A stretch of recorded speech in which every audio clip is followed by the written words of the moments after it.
क्या आपने कभी सोचा है जो इतिहास हमें सिखाया गया क्या वही पूरा सच था? न्यूटन्स ने ग्रेविटी खोजी या ये रहस्य हमारे भारत में सदियों पहले उजागर हो चुका था? इतनी बड़ी डिस्कवरीज को किताबों में बस एक लाइन में ही क्यों दबा दिया गया? जब गुप्ता और चोला जैसे साम्राज्य ने दुनिया को दिशा दी तो उनकी कहानी हमें क्यों नहीं बताई गई? ब्रिटिशर्स ने हमें धन नहीं बल्कि हमारी सोच भी लूटी। नालंदा जैसी यूनिवर्सिटीज जला दी गई ताकि हम भूल जाए कि हम पहले थे। हमारे साइंटिस्ट को दुनिया ने नहीं, हमने खुद भुला दिया। लेकिन अब वक्त है उस सच को जानने का, क्योंकि जो स्कूल ने नहीं सिखाया वो अब हम सीखने वाले हैं। नमस्कार दोस्तों, आज हम बात करने वाले हैं हिस्ट्री के वो सीक्रेट्स के बारे में जो हमें स्कूल में कभी नहीं बताए गए, या यूं कहूँ तो हमसे छिपाए गए। क्या आपने कभी सोचा है इतिहास की किताबों में जो हमें सिखाया गया क्या वो पूरा सच था? किताबों में लिखी हर बात क्या वही रियलिटी है, या फिर कुछ बातें हमसे जानबूझकर छुपाई गई? हमने पढ़ा कि न्यूटन ने ग्रेविटी डिस्कवर की, कोलंबस ने अमेरिका खोजा और ब्रिटिशर्स ने भारत में मॉडर्नाइजेशन लेकर आए। लेकिन क्या आपको पता है इन सब के पीछे एक अलग ही कहानी छिपी है जिसे हमारे सिलेबस से धीरे धीरे मिटा दिया गया। आज के वीडियो में हम अनकवर करेंगे हिस्ट्री के वो हिडन फैक्ट्स, फॉरगॉटन हीरोज और सच के बारे में जो शायद किसी किताब में नहीं मिलेंगे।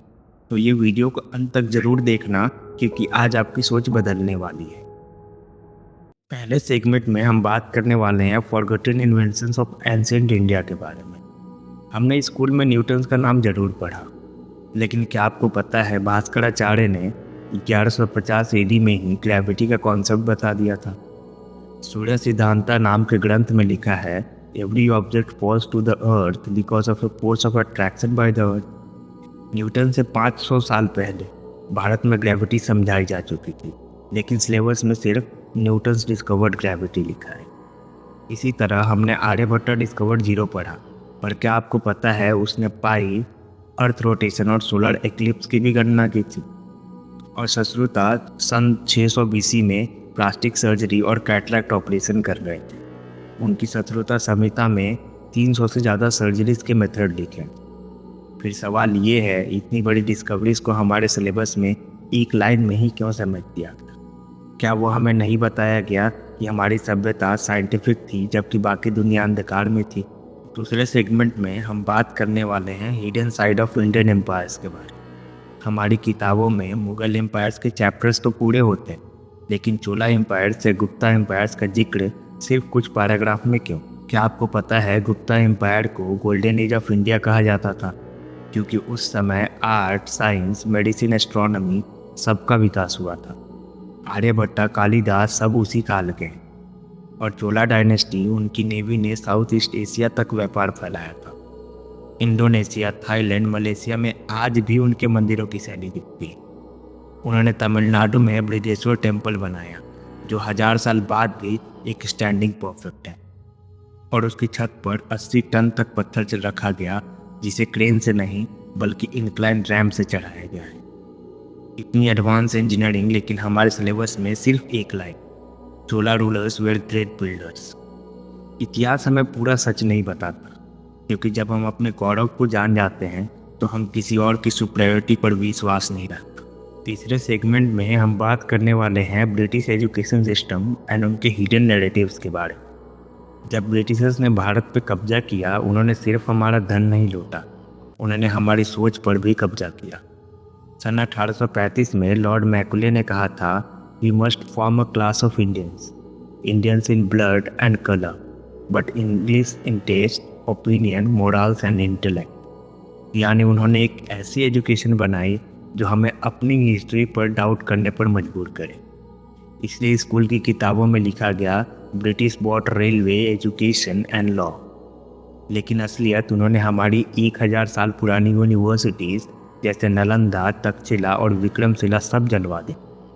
आपको पता है नालंदा में 10,000 से ज़्यादा स्टूडेंट्स और 2000 टीचर्स थे, जहाँ जापान, चाइना, कोरिया से भी स्कॉलर्स आते थे। ब्रिटिश ने ये सब क्यों मिटा दिया? ताकि हम भूल जाएं कि हमारे पास दुनिया का सबसे पुराना एजुकेशन सिस्टम था। चौथे सेगमेंट में हम बात करने वाले हैं लॉस्ट इंडियन साइंटिस्ट और थिंकर्स के बारे में। जगदीश चंद्र बोस वो पहले इंसान थे जिन्होंने वायरलेस कम्युनिकेशन का कॉन्सेप्ट प्रूव किया, वो भी मार्कोनी से पहले।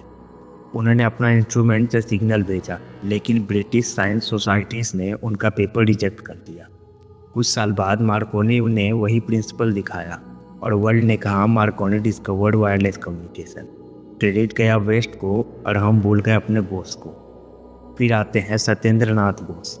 आइंस्टाइन के साथ मिलकर बोस आइंस्टाइन थ्योरी बनाई। उनके नाम पर बोसन पार्टिकल रखा गया, लेकिन स्कूल बुक्स में बस सिर्फ एक फुटनोट। और आज का सवाल ये है, क्या हम अपने हीरोज़ को खुद भूल गए या हमें भूलने पर मजबूर किया गया? हम अपने लास्ट सेगमेंट में बात करने वाले हैं lessons from the forgotten past के बारे में। इतिहास सिर्फ तारीखों का सिलसिला नहीं है, वो हमारे डीएनए में छिपी ताकत है। अगर हमारे पूर्वजों ने zero, surgery, astronomy, language system बनाए तो आज भी हम उन्हीं के इनोवेशन स्पिरिट लेकर पैदा होते हैं। पर फ़र्क सिर्फ इतना है, हमें बताया गया कि हम पीछे हैं, जबकि सच ये था कि हम पहले थे।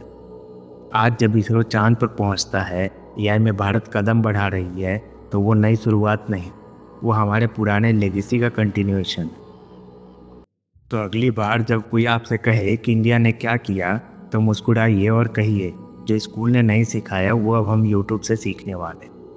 क्योंकि जब आप हिस्ट्री की असली सच जानते हैं तो आप सिर्फ पास्ट नहीं देखते, आप अपना फ्यूचर रीराइट करते हैं। अगर आपको ऐसे हिडन फैक्ट जानने में मज़ा आया तो वीडियो को लाइक करें और अपने दोस्तों के साथ शेयर करें और चैनल को सब्सक्राइब करें ताकि हम और भी सीक्रेट्स अनकवर कर सकें। और हमारी नेक्स्ट वीडियो हिस्ट्री के सबसे बड़े मिथ के सच के बारे में। तो चैनल को सब्सक्राइब करें और बेल आइकन को दबाएं ताकि आप ये वीडियो मिस ना कर दें।